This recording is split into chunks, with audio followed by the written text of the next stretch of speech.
የምንሸከማቸው የመንግስት ግድፈቶችና አምባገነን ስርዓቱን የምንሸከምበት መጠን ልክ አለው ማለት መንግስት የኢኮኖሚ ችግር ቢኖርበት ኢኮኖሚውን ከሚያገግም ድረስ ልንጠብቀው እንችላለን። ነገር ግን አሁን እያንዳንዱ ሰው የሁሉን አደጋ ነው የገጠመው። ለምሳሌ በአማራ ክልል ብንሄድ፣ በኦሮሚያ ክልል ብንሄድ ሰው የዲሞክራሲ ጥያቄ፣ የመብላት፣ የመጠጣት፣ የመምረጥ፣ የመመረጥ መብት ጥያቄ አይደለም እያቀረበ ያለው የህልውና የመኖር ያለመኖር ጥያቄ ነው እያቀረበ ያለው። ልክ እንደዚህ ሁሉ አዲስ አበባ ከተማ ላይ ምናልባትም ኑሮ ተወዶበት ምናልባት ሽሮ የሚበላ ከሆነ ጎመን በልቶ እያደረ ሊሆን ይችላል። ነገር ግን ይሄ ጎመን ዛሬ ያገኘው ይችላል እንጂ ነገ አያገኘው። ስለዚህ ዛሬ ከተነሳው አድማ ካረጉ ትክክለኛ አድማ ካረጉ ወገኖቻቸው ጋር በእጃቸው ያለውን በጣም ትንሽ ነገር ለመኖር ብቁ ያልሆነ ነገር እንኳን ነገ አጠውት ጎዳና ሊወድቁ እንደሚችሉ አንተ እንደምትለው እውነት ነው።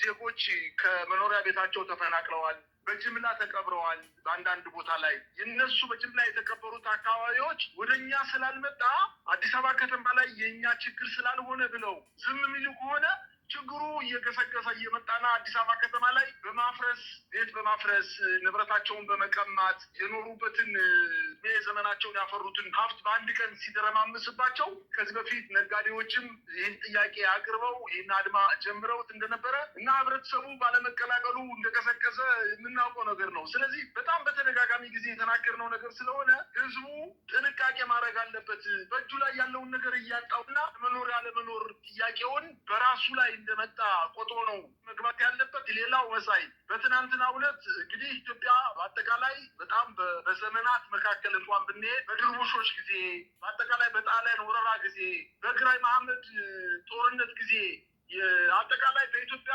ክፉ ዘመን በሚባሉት ጊዜ እንኳን አሁን እየደረሰ ካለው በደል በታች ነው የደረሰው። ቤተክርስቲያኖች አልተቃጠሉም።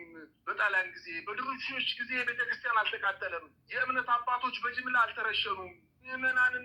ምዕመናት በአንድ ላይ 300 እና 400 ዜጎች አንድ ላይ ተገለው በግሪደር ተቆፍሮ አልተቀበሩም። በየትኛውም ታሪክ ይህንን አላነበብኩም መሳይ። አሁን ግን ይህ እየተከሰተ ነው። ከጠላት በላይ ጠላት ሆነው ይህ ስርዓት በኢትዮጵያ እየፈጸመ ያለውን ግፍ አሁንም በዶክተሮች ላይ እያደረገ ነው።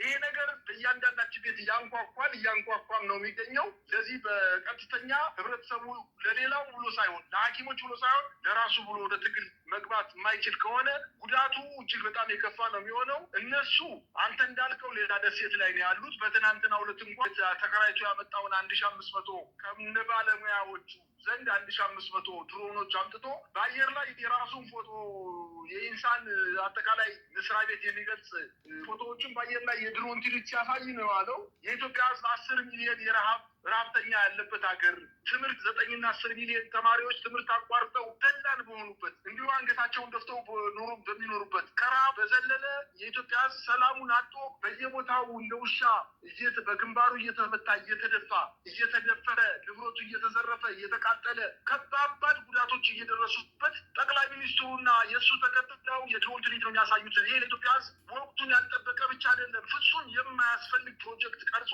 እንቅስቃሴ እያደረገ ነው የተመለከት ነው። ስለዚህ ከመንግስት የኢትዮጵያ ህዝብ በዚህ ሰዓት መጠበቅ የለበትም። አሁን መንግስት እኛና እነሱ ብሎ የኢትዮጵያን ህዝብ ሎሎት ከፍሎታል። ብልጽግናና የኢትዮጵያ ህዝብ አጠቃላይ